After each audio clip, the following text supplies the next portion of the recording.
Ninakusalimu kwa jina lipitalo majina yote. Hili sio jina la mtu awaye yote, bali ni jina la Bwana wetu Yesu Kristo. Karibu katika mfululizo wa masomo ya mwongozo wa kujifunza Biblia.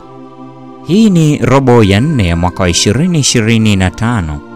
Tunapojifunza kutoka katika lesoni semayo mafundisho ya imani kutoka kwa Yoshua. Tumekuwa na mfululizo wa masomo haya kwa miezi kadhaa na leo tunaenda kuliangazia somo la 7. Somo linalosema utii wa kiwango cha juu kabisa. Ibada kwenye eneo la vita. Somo hili ni kwa ajili ya Novemba 8 hadi 14. Hii ni Sabato mchana. Kwa ajili ya somo la juma hili, Yoshua sura ile ya 5 aya ya 1 hadi ya 7, Kutoka 12 aya ya 6, Wakorintho wa kwanza sura ya 5 aya ya 7, Yoshua sura ile ya 8 aya ya 30 hadi 35, Kumbukumbu la Torati sura ile ya 8 aya ya 11 na 14, mwisho ni Hesabu sura ile ya 9 ya 11 na 12. Fungu la kukariri limetoka katika kitabu cha Mathayo Mtakatifu sura ile ya 6 ya 33. Neno la Mungu linasema, bali utafuteni kwanza ufalme wake na haki yake, na hayo yote mtazidishiwa. Juma hili tutaangalia baadhi ya nyakati muhimu sana wakati wa kuwepo kwa Israeli kwenye nchi ya ahadi. Wakati Israeli walipojitoa upya kwa Bwana, nyakati fulani mbele hatari iliyokaribia.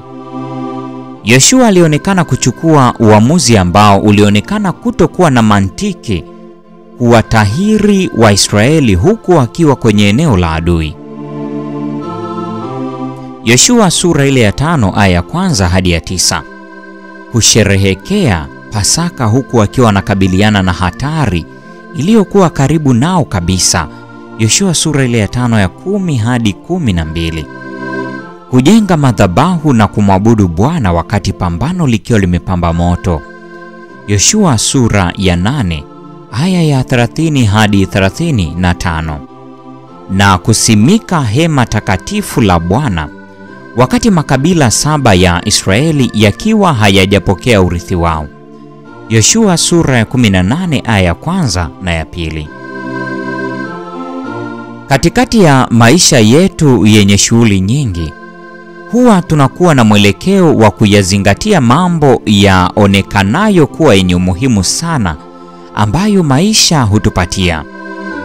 Mara kwa mara huwa tunapuuzia kutenga muda wa maana, kufanya upya ahadi yetu kwa Mungu na kutulia na kuonesha shukrani zetu kwa kile alichotenda na anachoendelea kutenda kila siku kwa ajili yetu.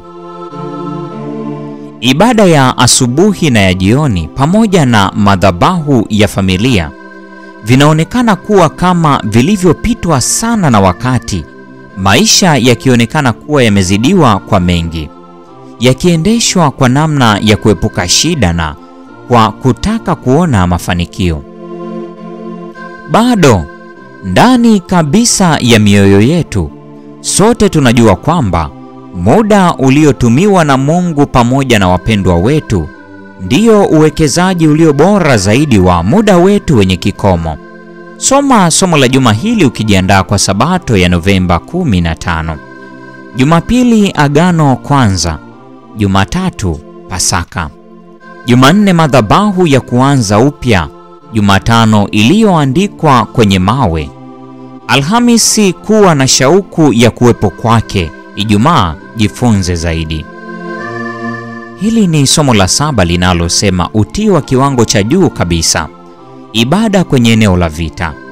Na kwa nukta hiyo, mpendwa wa mfuatiliaji wa mfululizo wa masomo haya, ndio tunakuwa tumefikia tamati ya tafakari ya somo hili siku ya leo. Neema ya Bwana wetu Yesu Kristo, pendo la Mungu na ushirika wa Roho Mtakatifu nasi sasa na hata milele. Amina.